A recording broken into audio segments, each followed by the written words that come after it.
स्वागत है आपका संस्कृत क्लास में। आज हम पढ़ेंगे व्यंजन संधि के तीन। देखो, एक तो गमुड़ागम संधि पढ़ेंगे, कुक्कुटागम और एक पढ़ेंगे तुगागम संधि। देखो, सबसे पहले पढ़ेंगे अपन गमुड़ागम संधि। गमो हस, इसमें सूत्र लगता है गमो हस्वादिची हस्वादची गमुनि नित्यम।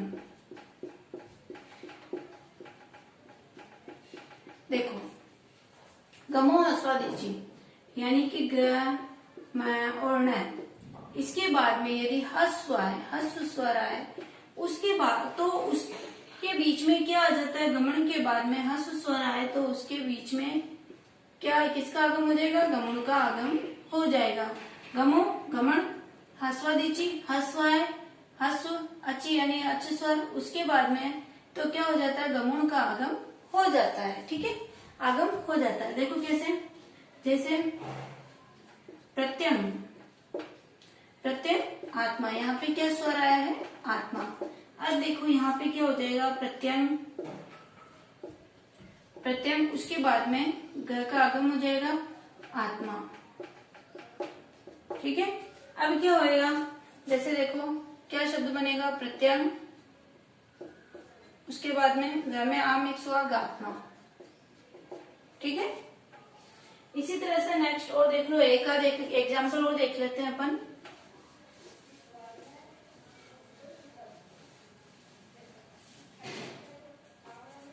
देखो जैसे सुगण, सुगा इश, इसी तरह से सन अंत। ठीक है, देखो अण है, ई है, ण का आगम हो जाएगा बनेगा सुगण, सुगण, इसमें ण का आगम हो गया, उसके बाद में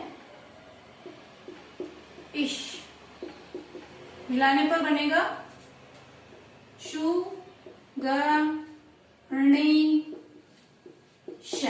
ठीक है, इसी तरह से सनंत, इसमें देखो स न, उसके बाद न का आगम, उसके बाद में अंत,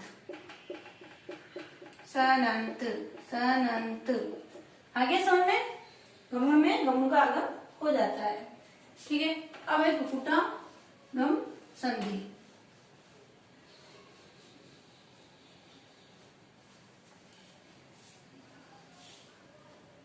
गणो कुक्कुट क्षरी, इसमें क्या सूत्र लगता है? गणो हो कुक्कुट, कुक्कुट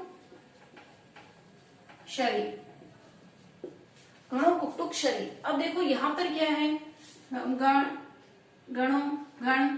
ठीक है, इसके बाद में यदि श यानी श आए, गण के बाद में यदि श आए तो कुक्कुट हो जाता है, क या ट हो जाता है कुक्कुटगम संधि से। अब देखो जैसे प्रत्यंग, प्रत्यंग शेते, प्रत्यंग शेते। अब देखो यहाँ पर क्या है? ग है, यहाँ पे श है, तो क आ जाएगा। क्या आ जाएगा? क। ठीक है, प्रत्यंग क शेते, मिलाने पर बनेगा प्रत्यंग शेते। ठीक है, कुक्कुटागम संधि से क का आगम हो जाता है। ये संधियां बहुत इजी है। इसी तरह से प्रांग शेते, तो प्रांग क शेते। ठीक है, अब आगे देखो तुगागम संधि, इसमें लगेगा छे चे, छे चे। यदि हस्व स्वर, हस्व स्वर के बाद यदि छ आए तो तुगागम हो जाता है। जैसे देखो हस्व स्वर, जैसे देखो शिव, शिव में यहाँ पे क्या मिक्स है? ता मिक्स है, क्योंकि ये अगर ये स्वर मिक्स नहीं होता तो ये आधा होता, लेकिन ये पूरा है। ठीक है ना, तो शिव, उसके बाद में है शिव छाया। अब देखो यहाँ पर क्या है? वह है, यानी अ है इसमें, उसके बाद छ आया है, तो यहाँ पर किसका आगम हो जाएगा? तु का आगम हो जाएगा, और वो बनेगा शिवत छाया। और यदि इसका सचुत्व कर दिया जाए तो बनेगा शिवर शिवत छाया। आपके ये भी आ जाए आंसर तो सही है, ये आंसर आ जाए तो भी सही है। और यदि इसकी संधि पूछ ली जाए तो आपको इस तरह से संधि करनी है। ठीक है, इसी तरह से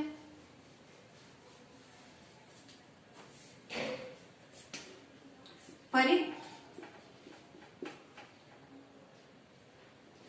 परि उसके बाद आएगा जैसे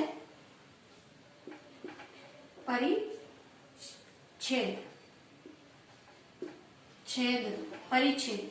अब यहां पर भी देखो परि, ठीक है, ई आया है, उसके बाद छ आया है, यानी कि ई के स्वर के बाद छ आया है, तो यहाँ पर तुकागम हो जाएगा और वो बनेगा परिच्छेद।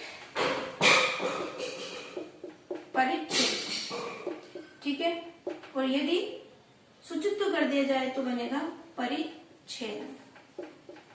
ठीक है, आगे आपको समझना है। अब देखो एक ये पदांता द्वा,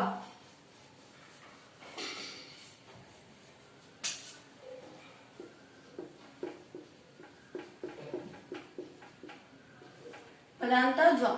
यहां पर भी क्या होता है, यदि दीर्घ ई आए, दीर्घ कोई भी स्वर दीर्घ आए और उसके बाद में छ आए तो वहां पर भी क्या होएगा, तुक्का आगम हो जाएगा।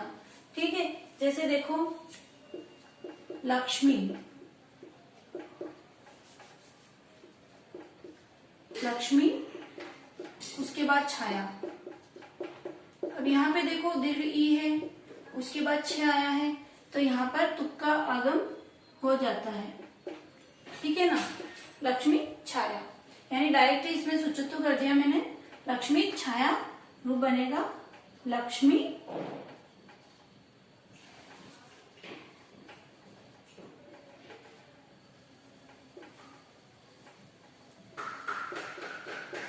तुक्का आगम हो जाता है।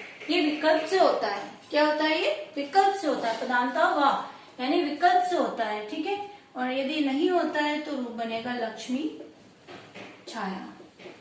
ठीक है, दोनों आपके सही है। इसी तरह से वधु छवि, इसमें भी ऊ वधु छवि, एक एग्जांपल और बता देती हूं मैं, वधु छवि, वधु छवि।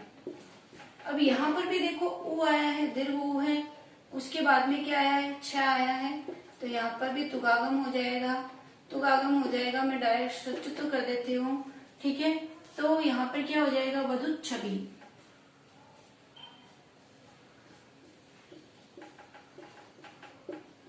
ठीक है, अगर ये सब विकल्प से होता है, यदि नहीं करे तो वधु छवि,